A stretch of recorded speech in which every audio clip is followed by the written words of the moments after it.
Selamat pagi, Assalamualaikum warahmatullahi wabarakatuh. Bagaimana kabar Anda, sahabat Sonora, di pagi hari ini? Saya yakin Anda masih cukup sibuk dengan berbagai kegiatan Anda, ya.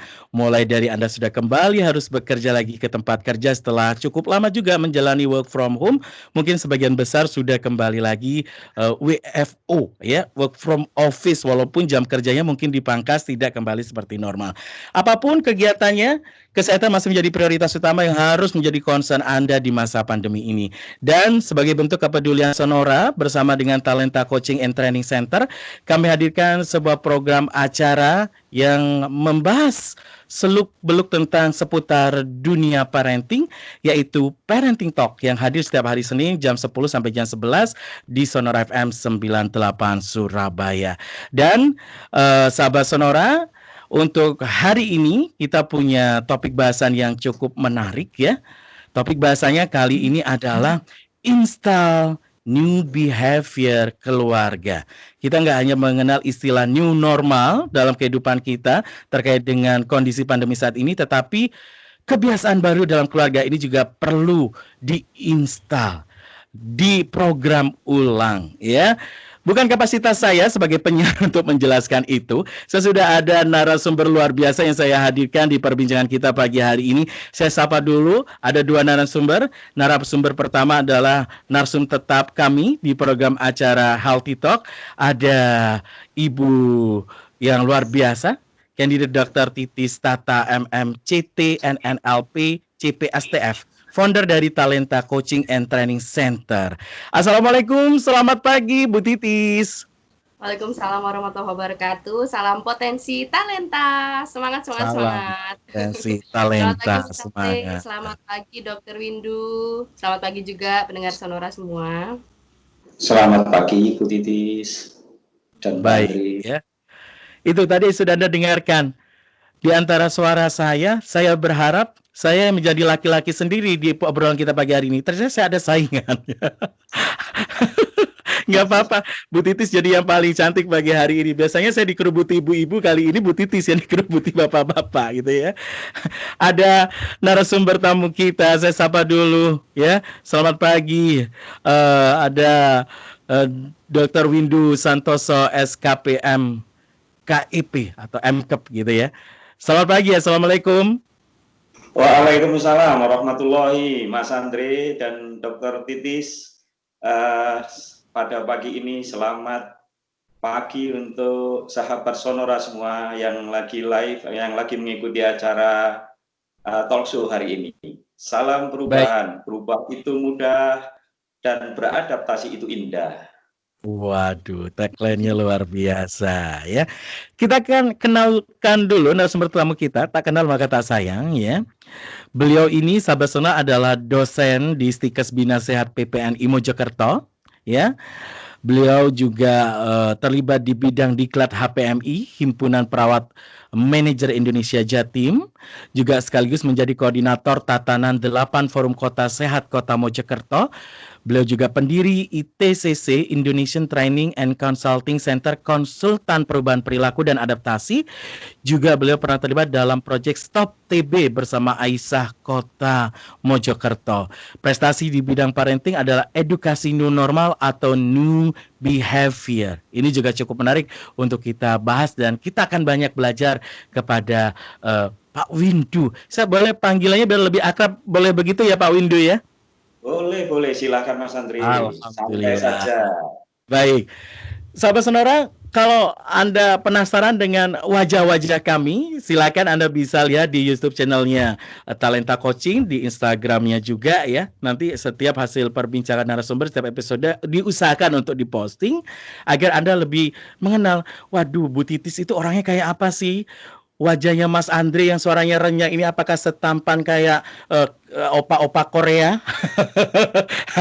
Atau Dr. Windu ini seperti apa? Rasa penasaran kan terjawab kalau Anda bisa melihat visualnya nanti. Ya, silakan Anda bisa telusuri di titik-titik sumber yang bisa Anda tadi hubungi. Tapi kalau saya sedikit boleh kasih bocoran, hari ini saya pakai baju abu-abu.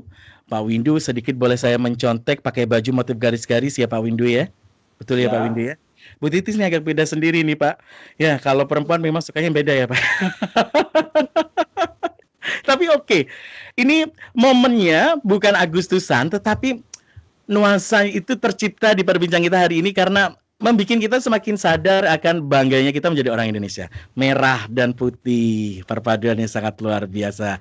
Bu Titis, apa memang mau jelang Agustus sengaja disetting warnanya hari ini seperti ini? Pendengar Sonora mungkin nggak bakal bosen-bosen karena memang Ah, merah adalah tone potensi saya, Mas Andre, hmm, sehingga saya akan selalu keluar dengan warna merah dengan perpaduan warna yang lain gitu. Tapi luar utamanya pasti merah biasa. hati. Baik.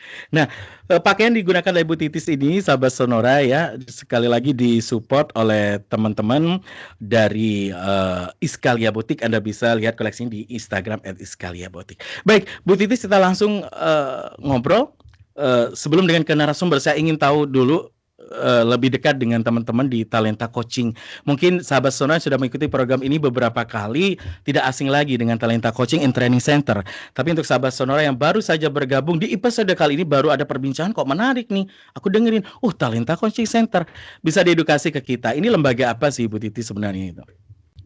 Ya, Talenta Coaching and Training Center adalah lembaga yang bisa digunakan untuk memahami potensi diri seseorang, mulai dari balita sampai dewasa, sehingga bermanfaat untuk mengetahui karir, potensi, kepribadian yang paling dominan untuk menuju sukses.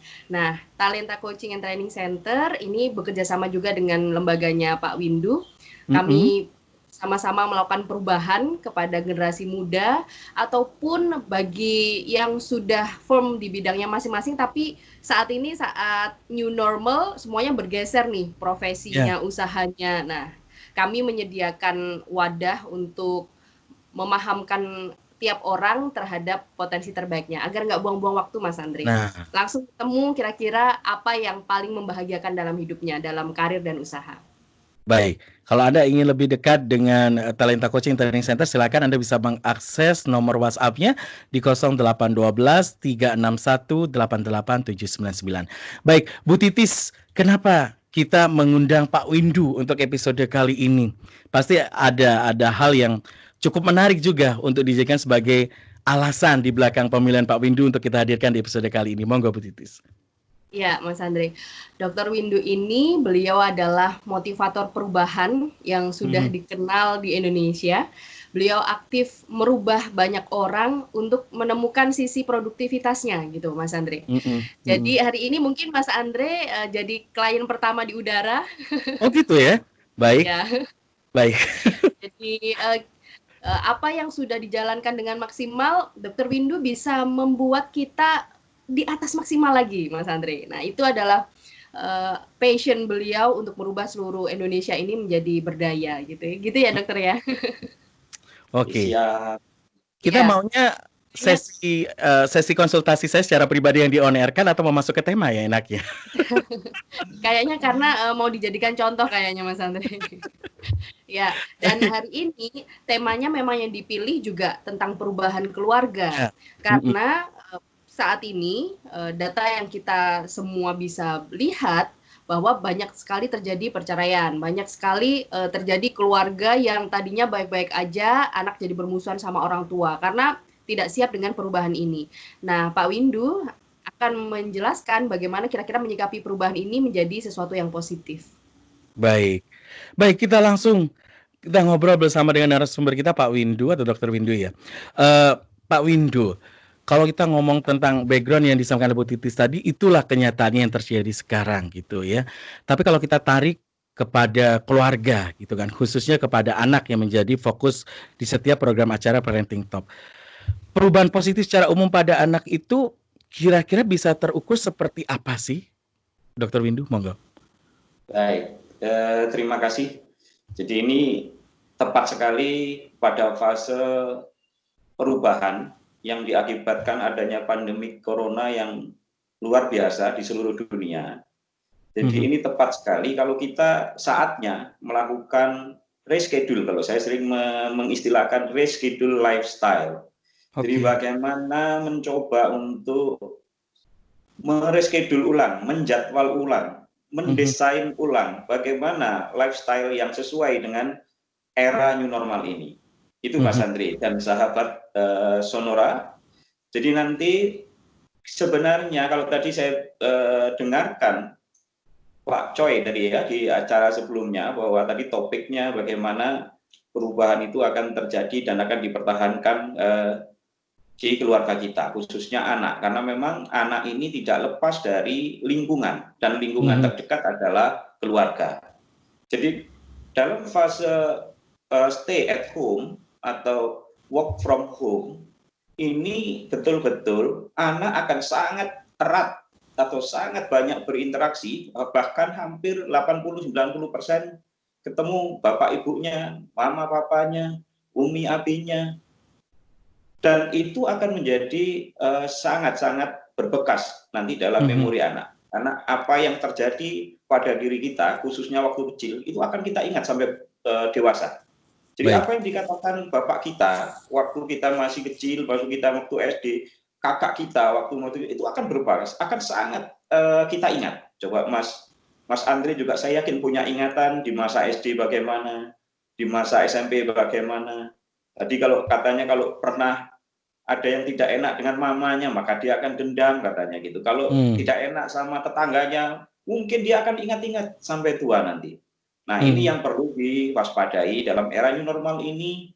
Apa yang terjadi di dalam lingkungan kita ini yang terdekat adalah keluarga. Ini yang penting buat pertumbuhan dan perkembangan anak, khususnya perkembangan. Kalau pertumbuhan kan fisik menjadi tinggi dan seterusnya. Silakan. Baik. Jadi hal-hal yang positif, Mas Andre ya. Mungkin headroomnya agak ke bawah, Pak. Headroomnya terlalu tinggi, bisa agak dikebawakan. Nah, agar nggak terpotong nanti. Mas Andre juga kayaknya. Saya juga ya. Oke. Kadangkala tidak terasa itu enak-enak senden terus ke bawah, ke bawah, ke bawah. Oke, gini ya. Baik. Memang kondisi harus agak tegak.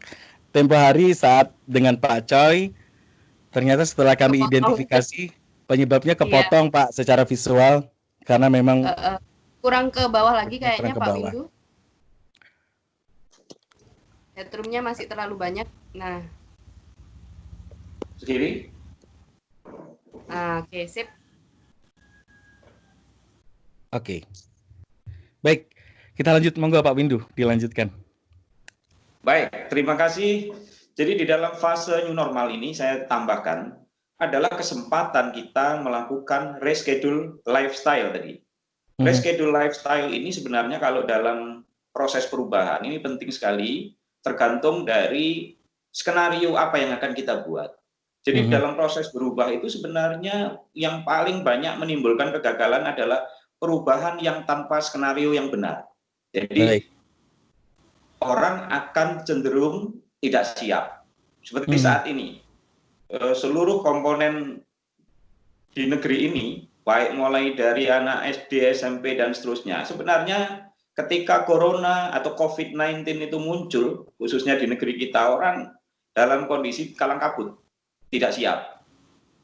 Bahkan ada yang banyak yang dirumahkan, tidak mendapatkan gaji, dan seterusnya. Ini semuanya pasti berdampak pada kehidupan keluarga. Karena keluarga ini adalah komponen utama. Dan kalau bapaknya tidak gajian, ibunya tidak gajian, yang biasanya gajian, mungkin ini akan luas sekali dampaknya terhadap keluarga.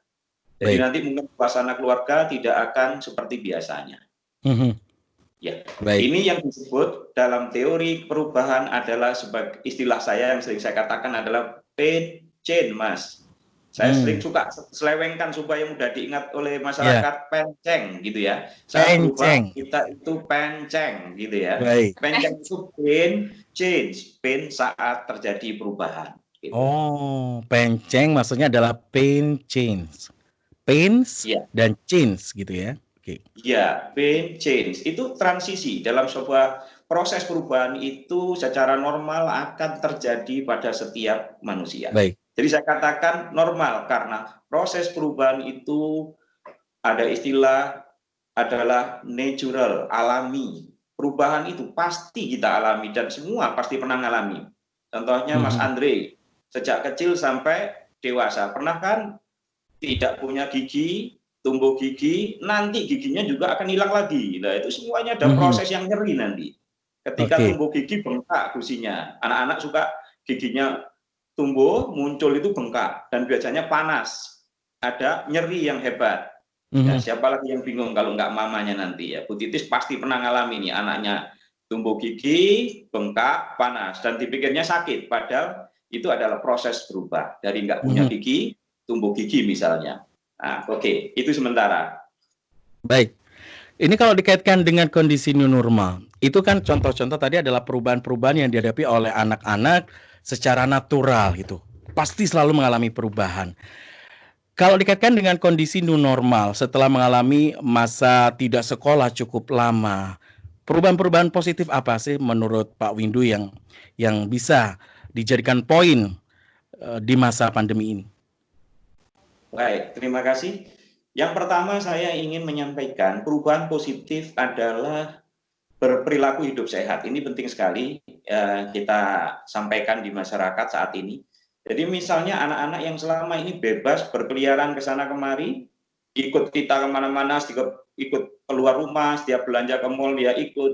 Paling enggak ini ada perilaku yang baik yang saya tangkap. Salah satunya adalah dengan penjelasan, oh ada virus corona di luar, anak kita sudah mulai bisa dijelaskan. Jadi mereka tidak akan ikut keluar, bertahan di rumah. Ini salah satu hal positif. Kalau kita lihat, dia tidak sering keluar rumah untuk kepentingan-kepentingan yang tidak terlalu urgent. Itu yang pertama ya. Iya, yang kedua, peningkatan yang luar biasa pada kebiasaan cuci tangan, misal. Ini yang kita harus apresiasi pada anak-anak kita. Jadi setiap kita mau makan, mungkin dulu mau makan aja baru cuci tangan. Sekarang enggak. Anak-anak keluar sedikit, balik ke rumah dia cuci tangan. Diajak keluar sedikit, sampai rumah dia ganti baju, langsung mandi, berusaha membersihkan diri karena mereka sudah banyak membaca dari berbagai media, mendengarkan dari berbagai media sosial yang luar biasa sekarang ditangkap oleh masyarakat. Mereka sudah tahu bagaimana virus corona itu menimbulkan efek yang luar biasa terhadap dunia. Dan ini ternyata hal positif. Kalau saya sebagai seorang yang mendalami perubahan, saya senang melihat perubahan itu dari sisi positif, Mas Andrew. Jadi saya membiasakan hal-hal positif apa ya terjadi di balik kesulitan itu. Jadi di balik kesulitan ada kemudahan. Saya suka ayat ini. Di balik kesulitan ada kemudahan dan di balik kesulitan itu ada kemudahan. Jadi sesuatu yang berubah itu tentu saja membawa sesuatu yang positif. Di lain sisi ada memang dampak negatif. Jadi jangankan corona, obat saja yang kita minum. Ya, saya pernah belajar dengan dosen farmakologi waktu saya kuliah dulu. Obat itu ibarat pisau bermata dua, Mas Andri. Yang satu adalah therapeutic effect, yang di belakangnya adalah side effect. Jadi efek menyembuhkan dan efek yang negatif yang kita tidak harapkan. Nah, dalam proses perubahan perilaku pasti ada dua efek itu, efek positif, efek negatif. Nah, saya melihat di dalam COVID-19 ini, kalau saya mulai dari awal, saya menyampaikan kepada masyarakat melalui berbagai media. Saya pernah nulis di beberapa artikel, saya katakan adaptasi positif terhadap COVID-19.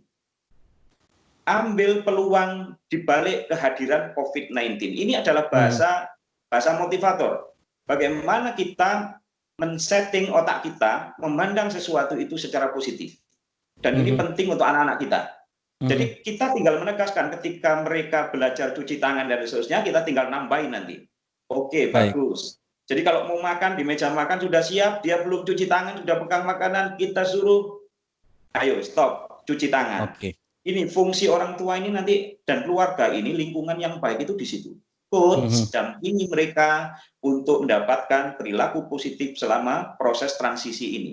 Jadi transisi di dalam proses perubahan ini kesempatan emas, kalau saya katakan bagi seluruh masyarakat Indonesia, untuk membentuk perilaku yang baik pada anak-anak kita, pada keluarga kita, sehingga nanti seakan-akan ini adalah koreksi secara global.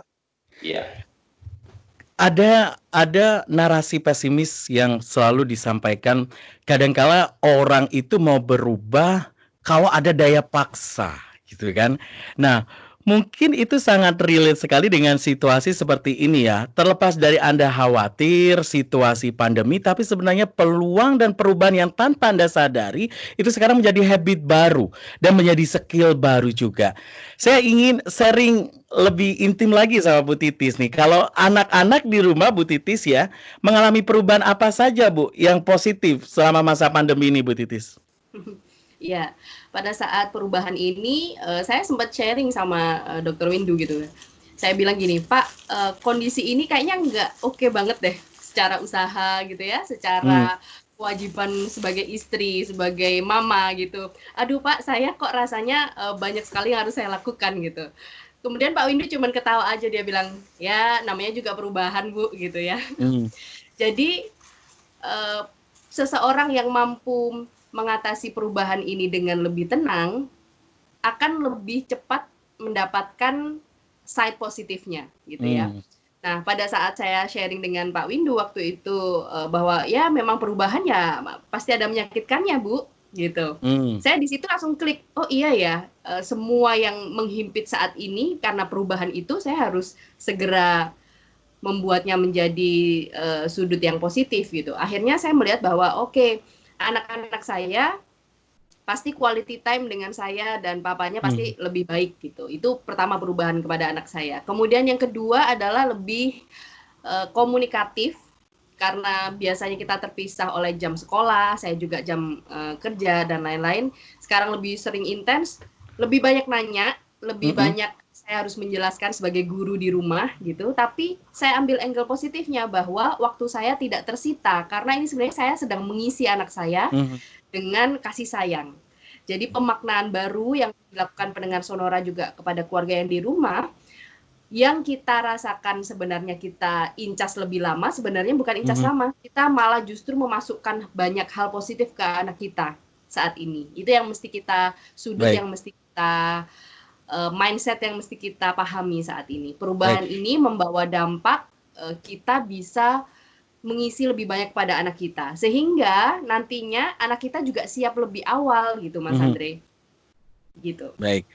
Kalau tadi berbicara tentang perubahan positif secara umum yang dialami oleh anak-anak di saat pandemi ini ya, dari akhirnya anak punya habit lebih, mau mencuci tangan dengan frekuensi yang lebih banyak daripada sebelumnya dan juga memperhatikan protokol-protokol kesehatan.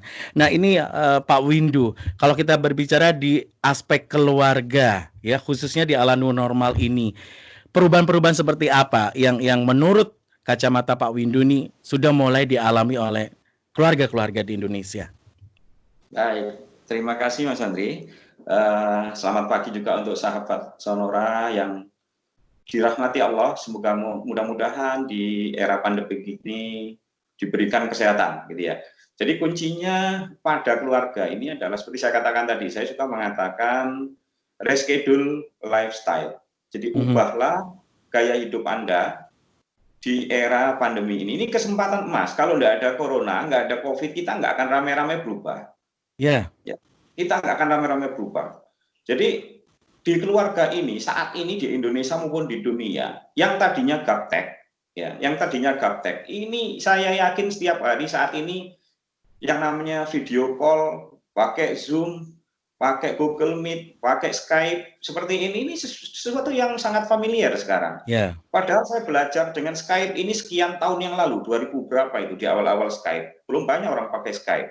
Kemarin saya Mhm. sampaikan kepada Bu Titis, Skype ini sudah saya tinggalkan Bu Titis, saya bilang gitu, karena Mmm. sekarang trennya sudah menuju ke Zoom dan Google Meet. Tetapi ya memang ini perubahan.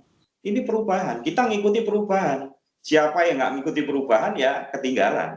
Kalau Mmm. dalam sebuah buku yang pernah saya baca, gambarnya dinosaurus, Mas. Gambarnya dinosaurus. Dinosaurus itu pernah ada. Tapi saya yakin Mas Andre dan saya nggak pernah lihat. Karena paling Ya. kita lihatnya di Mmm. Malang gitu ya. Mmm. Jadi binatang yang luar biasa sangat dikagumi anak-anak di film di mana, tapi kita nggak pernah melihatnya. Artinya apa? Dinosaurus itu sudah punah. Mengapa dia punah? Karena dia tidak beradaptasi dengan perubahan. Mmm. Makanya saya nulis di mana-mana, saya katakan, kata kunci menghadapi corona di era pandemik ini untuk keluarga adalah dua kata kunci penting. Mhm. Satu adalah perubahan itu sendiri, bahwa perubahan adalah sesuatu yang normal. yang akhir-akhir ini disebut dengan new normal. Dan yang kedua adalah adaptasi. Yang adaptasi itu kalau di bahasa kita orang kesehatan sebenarnya adalah kemampuan individu untuk atau menyesuaikan diri secara positif terhadap perubahan yang dialami. Jadi adanya COVID ini sekali lagi tidak perlu takut, tetapi juga tidak perlu sembrono. Jadi jangan sampai keluarga kita nanti karena sudah ada istilah new normal, wah sudah normal, beda. New normal itu sebenarnya adalah new comfort zone, adalah zona nyaman yang baru dari setiap keluarga, dari setiap individu yang memang harus ditanam kuat-kuat, diinstal kuat-kuat, khususnya pada keluarga kita. Makanya saya pakai istilah reinstall, karena selalu otak kita itu saya analogikan dengan komputer. Jadi HP kita, laptop kita adalah barang baru. Anak kita juga begitu sebenarnya. Kalau nggak kita isi, nggak kita install dengan program-program yang bagus selama corona ini, maka itu akan berbahaya saya pikir. Jadi program tidak akan dijalankan kalau nggak pernah diinstal. Sebaliknya, jangan diinstal sendiri seperti malware atau apa di dalam laptop kita itu kalau salah klik dia akan minta install. Nah, itu nanti akan merusak apa yang kita punya. Nah, ini adalah penting karena keluarga adalah cerminan masyarakat, masyarakat adalah cerminan suatu negara. Hancurnya individu akan hancur pula keluarga, hancurnya keluarga akan hancur pula negara. Saya pikir intinya itu. Bu Titis, ini terkait juga dengan masa new normal lepas dari PPDB gitu ya. Banyak orang yang juga salah mengasumsikan. Saya setuju dengan istilahnya dari narasumber tamu kita tadi ya, yang mengatakan bahwa new normal itu adalah new comfort zone. Pak Windu bilang seperti itu gitu kan. Saya lebih nyaman pakai istilah itu. Saya izin untuk pakai istilah itu seterusnya ya, Pak Windu ya. Oke, baik, Bu Titis. Banyak yang mengatakan bahwa perubahan yang sangat terasa sekali dalam keluarga di era pandemi ini adalah quality time yang lebih berharga daripada sebelum pandemi terjadi. Ada kekhawatiran di saat kembali bekerja ke kantor ya, di masa new normal ini akan terkikis lagi yang namanya quality time. Menurut Bu Titis gimana? Ya. Cara untuk membuat quality time ini mampu menghadapi perubahan harus diterapkan manajemen krisis, Mas Andre. Jadi manajemen krisis ini sebenarnya tidak hanya diterapkan pada usaha atau pada unit-unit yang lain, tapi di lingkungan kecil keluarga pun juga saya pikir ini adalah salah satu tools untuk berubah. Manajemen krisis ini kayak apa? Mungkin pendengar Sonora baru pertama kali mendengar ini gitu ya, karena biasanya ini diterapkan di negara gitu ya atau perusahaan.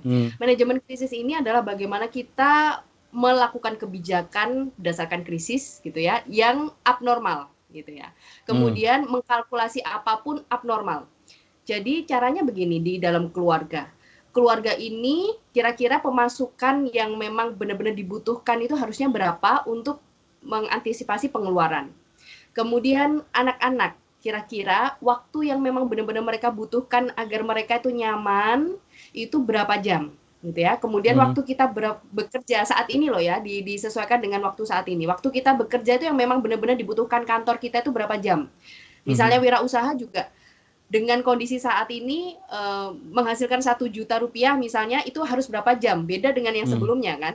Itu kita kalkulasi bersama, kemudian kita bikin kebijakan krisis ya. Jadi yang terjadi pada keluarga saya sendiri pun, saya akhirnya tidur agak lebih malam, jam 10, jam 11 malam. Kenapa? Karena ada manajemen krisis di situ. Karena pagi saya harus menyelesaikan urusan domestik bersama anak-anak, kemudian mengajarkan mereka pelajaran sekolahnya, kemudian upload video untuk sekolahnya. Pokoknya semua saya prioritaskan kepada anak-anak. Baru setelah selesai, anak-anak tidur siang, baru saya mulai kerja. Begitu seterusnya. Jadi ada pengaturan waktu yang membuat waktu jadi lebih malam. Itu adalah strategi yang mungkin bisa diterapkan di era perubahan, yaitu menerapkan manajemen krisis. Sehingga quality time anak tetap terjaga, pemasukan tetap terjaga, dan kewajiban kita sebagai pribadi juga terjaga.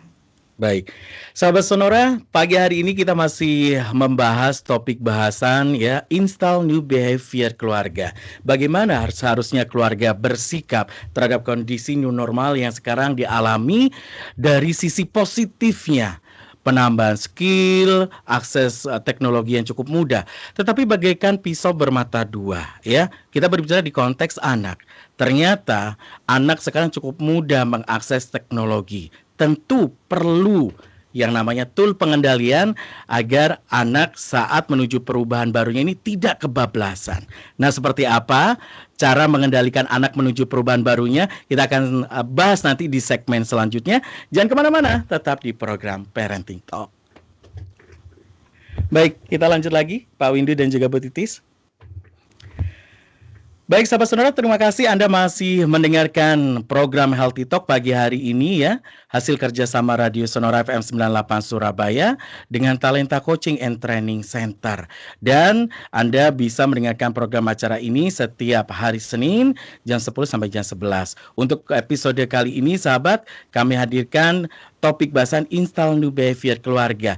Masih bersama narasumber tetap kita, ada Ibu Titis Tata dan juga ada narasumber tamu kita yang luar biasa, sahabat Sonora ya, Dr. Windu Santoso SKP MKep. Biasanya kita panggil Dr. Windu ataupun juga Pak Windu, panggilan akrab teman-teman seperti itu ya. Baik, Pak Windu, sekarang kita berbicara tentang cara menghandle atau mengendalikan bagaimana anak ini menuju perubahan barunya. Monggo Pak Windu. Baik, terima kasih Mas Andre dan seluruh sahabat Sonora yang dirahmati Allah. Jadi karena new normal itu sebenarnya tadi saya lebih senang pakai istilah new conversion. Jadi dalam proses berubah itu kita berubah dari perilaku lama menuju perilaku baru. Kemarin dalam presentasi saya di Himpunan Perawat Manajer Jawa Timur saya pakai slide dengan judul Old Behavior. Saya lanjutkan panah menuju sasaran berikutnya adalah new behavior.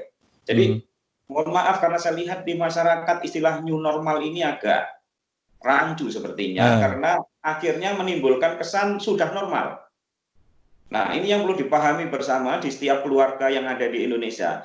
New normal itu bukan sudah normal, tetapi zona nyaman yang baru yang sudah mulai akrab dengan kita, yang sudah mulai nyaman. Kita pakai media ini sekarang nyaman. Kita tidak keluar rumah sekarang ini nyaman. Jadi anak-anak kita itu mungkin sekarang lebih senang di rumah. Nah, ini yang juga perlu dipertimbangkan nanti bagaimana persiapan menuju sekolah. Menuju sekolah setelah pandemi COVID ini atau masa new normal. Kemarin saya sedang merencanakan seminar berikutnya dengan Forum Kota Sehat ini. Rencananya ngundang DPR RI dan Selandia Baru, rencananya KBRI, mudah-mudahan Juli atau Agustus bisa terrealisasi. Itu juga dalam rangka mempersiapkan bagaimana masyarakat menghadapi new normal ini. Nah, hal-hal yang penting di-handle selama proses new normal ini. Anak kebiasaan pakai headset sekarang. Jadi jangan sampai nanti dia ketergantungan. Ini yang susah dikendalikan. Jika anak-anak sudah terbiasa 3-6 bulan saja ini nanti, kalau tidak dikendalikan, ini menjadi new behavior, Mas Andre. Jadi perilaku baru yang sudah menetap dan ini bisa jangka panjang dia senang nanti pakai ini. Nah, tetapi di sisi lain saya lebih suka melihat hal positifnya. Jadi hal positifnya kemandirian anak khususnya di dalam mengakses sumber belajar melalui sekarang banyak layanan-layanan pembelajaran online. Kalau zaman dulu kita kursus itu harus di luar rumah, datang ke tempat kursusan. Sekarang duduk di rumah, lihat internet, anak sudah bisa mandiri. Jadi orang tua seperti Bu Titis tadi itu, wah ini luar biasa ya. Ini termasuk sekian persen yang ada dalam survei saya. Dari kemarin saya beberapa hari survei, ternyata orang Indonesia ini mulai banyak yang tidur malam juga selama fase new normal. Tetapi ada peningkatan fase tidurnya 9-10 jam itu sekitar 12%. Jadi ternyata ada juga yang tidurnya tambah banyak, Mas Andri. Jadi kalau tidurnya tambah banyak, nanti otomatis ini berdampak pada kesehatan. Karena apa? Yang mestinya beraktivitas normal, dia banyak tidur, berarti kurang gerak. Nah, saya mendalami konseling hipertensi. Dalam disertasi saya di S3 kemarin, saya menelusuri tentang hipertensi di konseling hipertensi di 17 rumah sakit di Jawa Timur. Jadi hal-hal yang terpenting menurut WHO, menurut berbagai literatur, memang manusia itu harus bergerak, beraktivitas normal.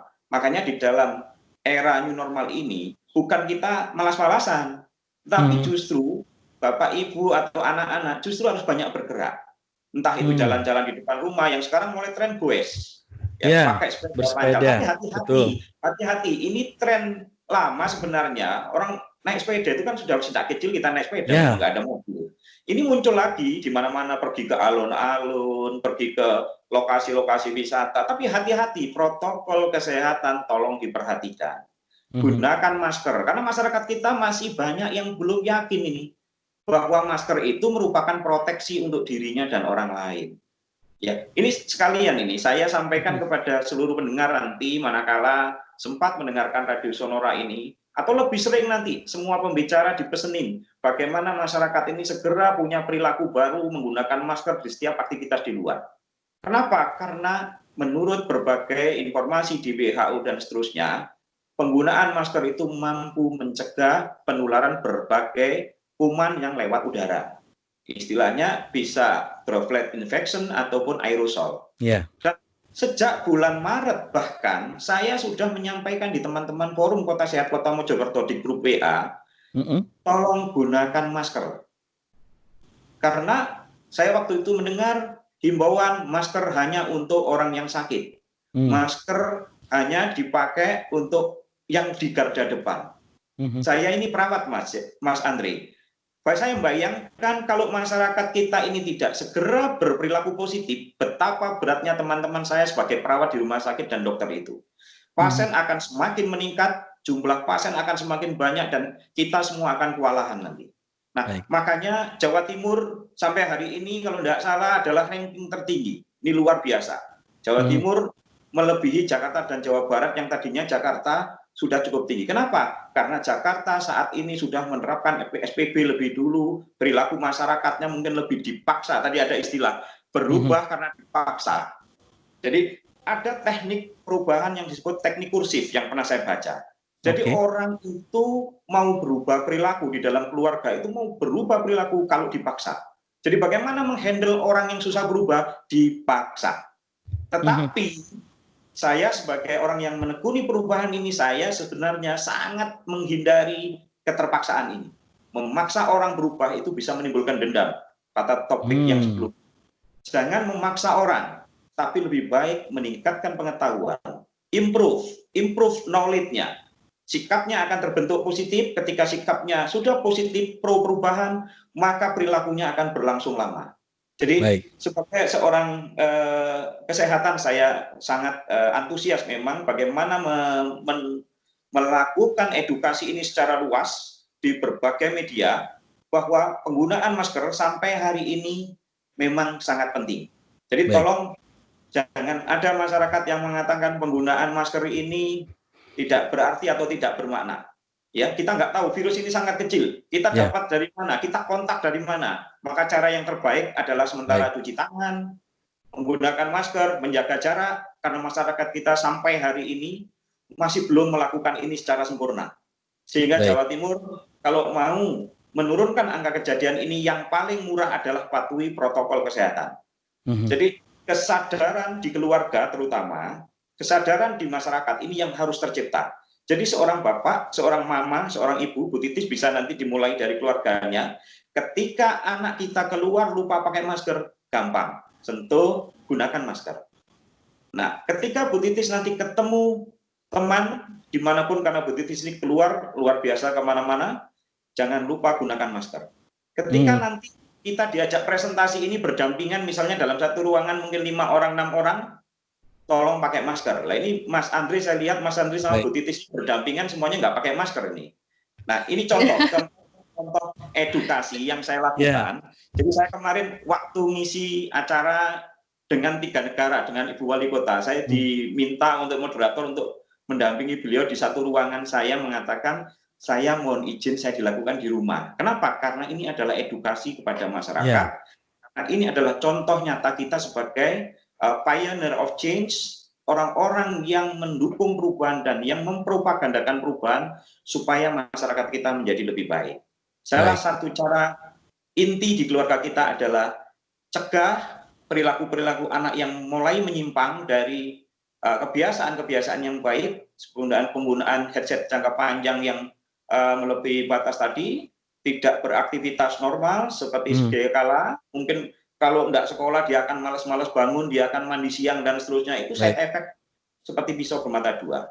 Saya pikir itu Mas, di keluarga perannya sangat dominan membentuk keluarga sehat. Terima kasih. Baik, Bu Titis, new comfort zone sekarang dialami oleh kebanyakan anak kita, gitu ya, karena memang situasinya mendukung ke arah sana, gitu ya.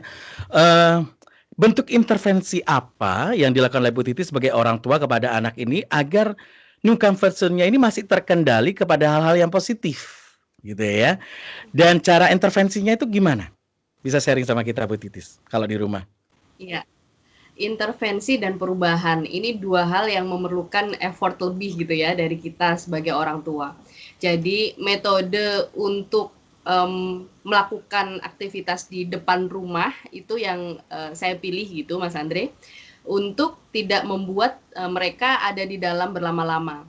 Jadi ketika ada di luar, mereka bisa melakukan semua hal yang menyatu dengan alam gitu ya. Nah, ketika ada di luar pun, saya sebagai orang tua bisa lebih mengintervensi apa yang mereka lakukan. Misalnya mainan, kebetulan anak saya yang ada di rumah kan pasti yang masih balita gitu ya.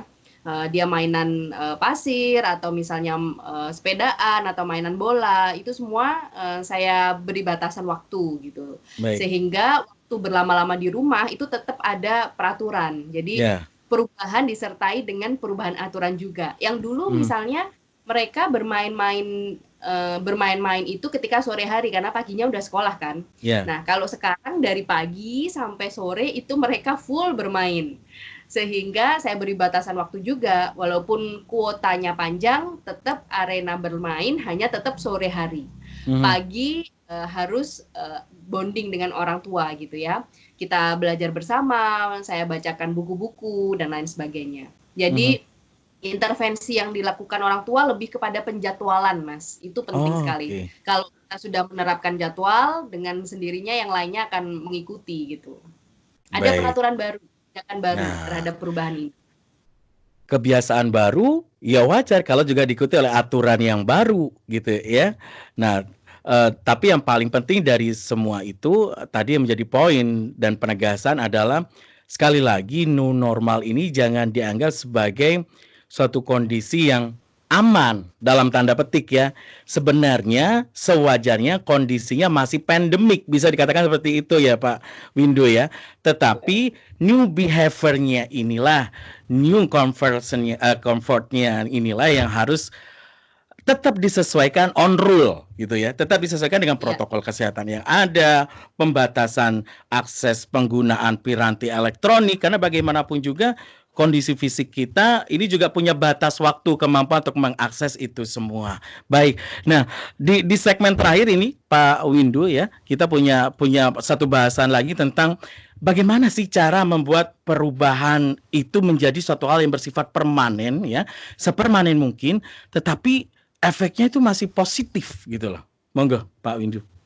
Baik, terima kasih Mas Andre dan sahabat Sonora. Selamat pagi semuanya.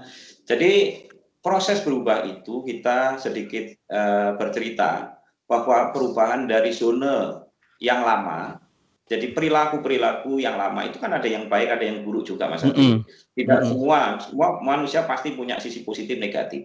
Dan itu kita akan dipaksa bergeser. Dipaksa atau terpaksa sekarang ya, sama aja ya, dipaksa oleh corona gitu ya, kehadiran COVID ini akan mengeluarkan kita dari zona lama menuju zona yang baru.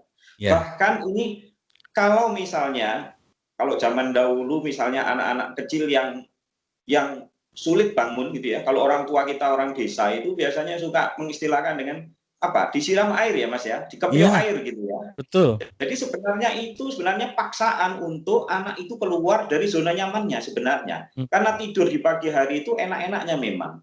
Nah, nanti kalau sudah dikepiok air atau ya dikepiok pakai tangan gitu ya, bukan disiram pakai timba gitu, bukan. kepiok itu hanya sekedar untuk mengingatkan mereka dengan tegas. Jadi ini bahasa saya adalah keluarkan anak dengan paksa dari zona nyaman tapi dengan cara yang lembut. Nah, ini karena kepada anak gitu ya, dengan cara lembut. Ini susah ini dilakukan oleh orang tua, ini sangat sulit. Kemarin Bu Titis diskusi dengan saya, Pak gimana caranya, itu banyak klien saya mengeluh. Ya dipaksa Bu. Tapi saya sekali lagi sebagai seorang yang mendalami perubahan dan kesehatan, saya tidak suka memaksa. Saya lebih, titik berat saya adalah bagaimana menciptakan kesadaran yang tinggi pada siapapun yang akan kita ubah. Pada anak, pada orang di sekitar kita. Jadi contoh, kalau kemarin ada tukang air yang lewat depan rumah saya nggak pakai masker. Saya katakan, Pak, kok nggak pakai masker? Wah, saya ikut takdir aja. Nah, ini bahasanya. Sudah ada garisnya, Pak Windu, dia bilang gitu. Iya, gemes ya rasanya lihat masyarakat kita yang nggak tahu diberitahu jawabnya seperti itu. Saya lebih tahu tentang bagaimana percaya dengan takdir menurut saya waktu itu. Saya bicara dalam hati saya. Saya percaya, tetapi kan kita ini harus berusaha. Jadi jangan kita ini menyerah seperti yang dikatakan, beradaptasilah, jangan jangan menyerah. Seekor bunglon pun dia harus mengubah warna untuk beradaptasi ketika dia berada di pohon. Ketika kita kejar di daun, dia akan berubah warna. Itu adalah alam. Itu adalah alam. Siapa yang beradaptasi, dia akan hidup. Dan siapa yang tidak akan beradaptasi dengan baik, dia akan seperti dinosaurus tadi. Nah, bagaimana caranya supaya adaptasi ini menjadi sesuatu perilaku yang baru? Biasakan. Dibiasakan. Saya pernah mencoba, anak kecil saya ajak ke musola tiap hari sebelum pandemi, usia TK, saya ajak tiap hari, saya ajak sholat di musola, di samping kiri saya, di samping kanan saya. Setelah sholat maghrib, saya contohkan pada dia tidak langsung berdiri, tapi dia ada sholat sunnah 2 rakaat. Baik. Bagaimana bahasa kita terhadap anak? Kita cukup memberikan isyarat dengan jari kita. Jadi ketika dia mau bangkit, kita tunjukkan tangan kita ini dengan jari 2, di samping kiri begini di hadapan dia, 2. Dia langsung bisa mempersepsikan, oh sholat 2 rakaat mas. Karena saya muslim, jadi saya contohkan ini, saya ajak 2 rakaat. Saya gini aja, nggak pakai ngomong. Setelah dilaksanakan beberapa hari, beberapa minggu, dia langsung ikut mas. Jadi nanti kalau kita setelah sholat wajib di musola itu, dia dengan kode begini, itu ternyata dia langsung mengerjakan 2 rakaat. Nah, ini bisa hilang mas. Kalau selama pandemi ini nggak hati-hati, kebiasaan ke masjid, ke musola ini anak-anak bisa hilang. Makanya perlu satu antisipasi ini nanti. Kalau kebiasaan yang bagus tadi 3 bulan nanti diubah dengan cara yang lain lagi, yang lama hilang mas. Jadi nanti ketumpuk memori yang baru. Jadi Skype saya uninstall, saya ganti Zoom, maka di komputer saya nggak ada Skype, yang ada Zoom. Nah, makanya dinamis, manusia itu makhluk terbuka. Jadi bagaimana long lasting? Jadi pengetahuannya ditingkatkan, kesadarannya dipupuk, sikapnya dibikin positif, supaya mereka yakin bahwa perilaku-perilaku yang sudah positif itu memang harus dipertahankan. Sehingga nanti mereka akan menjadi orang dewasa, khususnya anak-anak yang kita latih tadi, yang sudah bisa memilah mana yang memang positif. Sehingga nanti yang side effect tadi, pisau bermata 2 yang jelek tadi, yang faktor-faktor perilaku-perilaku yang buruk tadi bisa dihindari sendiri. Jadi nanti kalau dilepas kuliah di Surabaya, di Jakarta, di Medan, atau bahkan di luar, dia sudah punya kemampuan untuk melakukan filter terhadap perilaku-perilaku yang kurang baik. Kenapa? Ini adalah hikmah dari new normal, gitu ya. Baik. Satu hal yang saya garis bawahi dari penjelasan Pak Windu tadi adalah konsistensi pola komunikasi itu menjadi hal yang cukup urgent juga walaupun situasinya normal. Pola komunikasi yang sama-sama bisa saling dipahami itu akan mengarahkan kita kepada tujuan yang sama. Nah, Bu Titis, di keluarga apakah Anda juga menerapkan hal ini juga kepada anak-anak Anda? Anda akhirnya karena situasinya baru, kebiasaan baru, behavior dan comfort zone yang baru, saya harus bikin pola komunikasi yang baru juga dengan anak saya gitu. Ya, kalau menyikapi perubahan di keluarga, sudah pasti atensinya adalah untuk kepentingan anak. itu yang diutamakan. Jadi apa yang membuat anak nyaman di situasi saat ini itu kita tanyakan dulu kepada anak. Kebetulan anak-anak saya lebih suka kegiatan fisik ya. Jadi permainan gitu ya di luar. Ketika kita menanyakan bahwa itu menjadi atensi mereka untuk terus bertumbuh, maka ya sudah kita selesaikan kebutuhan anak dulu, semuanya beres, baru sore kita selesaikan tugas-tugas kami. Baik.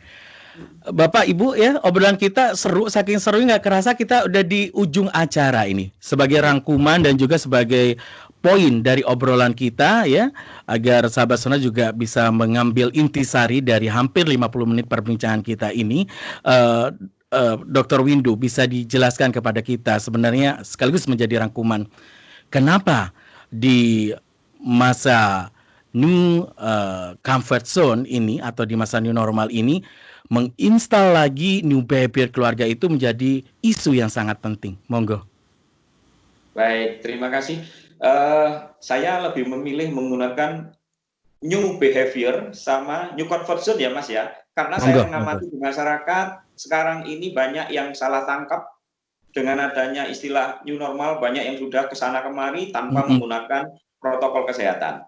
Jadi ini khususnya untuk warga Mojokerto yang nanti akan bisa memperhatikan hasil diskusi hari ini, wawancara ini supaya bisa Jawa Timur khususnya segera turun, maka perlu adanya new normal itu adalah perilaku baru yang memang sudah lebih positif dan bisa kita rencanakan, dan itu harus diinstal ulang. Bahasa install ulang itu bahasa komputer sebenarnya. Dan memori otak kita itu kalau kita analogikan itu mirip komputer. Jadi kalau kita program dengan baik, maka hasilnya akan baik. Kalau diprogram dengan lingkungan yang tidak baik, maka juga akan menghasilkan perilaku atau new behavior yang tidak baik. Jadi titik tekannya adalah bagaimana perilakunya menjadi lebih positif, memanfaatkan opportunity atau peluang-peluang selama new comfort zone ini, selama periode baru pasca COVID atau selama pandemik ini untuk menemukan new behavior atau kebiasaan-kebiasaan di dalam masyarakat, di dalam keluarga, di dalam rapat nanti khususnya kalau memang kita kerja di luar, semuanya harus berubah. Jadi jangan lagi menggunakan kertas. Kalau email itu penting atau WhatsApp itu sudah bisa mewakili, tidak usah keliling-keliling pakai undangan. Jadi nanti kalau mantenan tidak usah membagikan undangan, tapi kasihan ini nanti yang buat undangan ini mulai ditinggal, gitu ya. Ini risiko tadi efek bermata dua. Jadi tidak ada perubahan yang hanya positif, Mas. Perubahan itu pasti dua, negatif dan positif. Salam perubahan untuk seluruh pendengar Sonora dan masyarakat Mojokerto, masyarakat Jawa Timur, dan seluruh Indonesia. Mari bersama-sama mengikuti protokol kesehatan, menggunakan masker, jaga jarak, jangan berada dalam kerumunan, khususnya ruangan-ruangan yang tertutup. Mulai pasang exhaust di masing-masing ruangan, jangan pakai AC 24 jam, tapi keluarkan udara dari ruangan. Biasakan ada titik-titik untuk cuci tangan, ini penting. Pemerintah kota, pemerintah kabupaten di seluruh Indonesia menurut saya segera memfasilitasi masyarakat untuk lebih mudah cuci tangan, bahkan kalau bisa ada ATM masker seperti di luar negeri. Saya pernah lihat di TV orang membeli ATM tidak perlu ke toko tapi di ATM dan itu dipermudah. Jadi ada fasilitas kemudahan, ada sistem yang mudah sehingga masyarakat menjadi terbiasa dengan new normal ini nanti. Terima kasih saya sampaikan. Selanjutnya saya kembalikan ke Mas Andri. Baik, Pak Windu, obrolan kita sangat menarik ya, dan menjadi titik sadar kita semua bahwa berubah itu memang tidak nyaman awalnya ya, tetapi kalau sudah menjadi kebiasaan tanpa terasa, tanpa menjadi beban, itu memberikan efek positif untuk diri kita. Kira-kira begitu ya Pak Windu ya. Baik, terakhir ini menjadi kebiasaan di setiap program Parenting Talk adalah challenge untuk para narasumber kita ya. Ini challenge-nya untuk Dr. Windu. Kita ingin tahu apa yang menjadi moto hidup seorang Windu Santoso. Kita ingin tahu. Monggo. Baik, jadi berubah itu mudah. Jadi mengubah orang lain menjadi baik itu adalah bermanfaat, dan sebaik-baiknya manusia adalah yang memberikan manfaat untuk orang lain. Jadi bahagialah ketika kita bisa membahagiakan orang lain dengan cara memberikan inovasi, memberikan dorongan sehingga orang itu mau berubah. Tadinya saya hanya menangani pasien, Mas, karena saya adalah perawat. Tetapi karena saya lihat masyarakat kita ini semakin banyak yang masuk rumah sakit, jadi kalau dihentikan di rumah sakit saya pikir tidak bisa. Maka preventif, promotif, pencegahan, dan peningkatan pengetahuan serta kesadaran ini menjadi titik atau fokus utama di dalam keberhasilan penanganan corona, saya pikir. Saya pikir ini perlu digaungkan secara nasional bahwa kunci utama keberhasilan corona salah satunya adalah bagaimana menyadarkan masyarakat sehingga membantu petugas kesehatan. Baik. 1 menit terakhir, Bu Titis, closing statement Anda untuk episode kali ini. Ya, saya kira sudah cukup. Tadi sudah dipaparkan oleh maestro perubahan yang juga menginspirasi kita bersama untuk paling enggak yang pertama yang kita lakukan adalah merubah diri sendiri mengikuti apa yang terjadi saat ini. Baik. Terima kasih banyak, luar biasa, Dr. Windu Santoso, SKP MKep, bahasanya luar biasa hari ini, ya. Bu Titis juga terima kasih banyak sudah menghadirkan beliau sebagai narasumber episode kali ini. Semakin memberikan energi positif buat kita semua ya, bahwa berubah itu menyenangkan asal kita sadar berubah harus bagaimana, kira-kira seperti itu. Baik, terima kasih banyak Dr. Windu. Terima kasih juga Bu Titis. Seluruh sahabat Sonora, semoga bermanfaat hari ini. Baik, sahabat Sonora, sampai di sini kebersamaan kita di program Healthy Talk kali ini, hasil kerjasama Radio Sonora dengan Talenta Coaching and Training Center. Saya ingatkan, monggo after program talk show ini bisa Anda akses ya untuk WhatsApp Talenta Coaching and Training Center, nomornya 0812 361 88799. Untuk Anda yang 3 orang japri ya ke WA ini akan mendapatkan free online konsultasi parenting untuk mengatasi ortu yang perlu strategi mendidik anak di kala pandemi. Terima kasih juga untuk dukungan dari rekan-rekan Iskalia Botik atas wardrobe yang dipakai Bu Titis hari ini juga sangat luar biasa. Baik sahabat Sonora, saya akhiri perbincangan kita hari ini. Selamat melanjutkan aktivitas. Saya Andra Komarudin pamit. Assalamualaikum warahmatullahi wabarakatuh. Sampai jumpa. Waalaikumsalam warahmatullahi wabarakatuh. Terima kasih Mas Andri, Bu Titis. Dr. Windu, Bu Titis, sampai jumpa lagi. Assalamualaikum. Waalaikumsalam. Matur nuwun.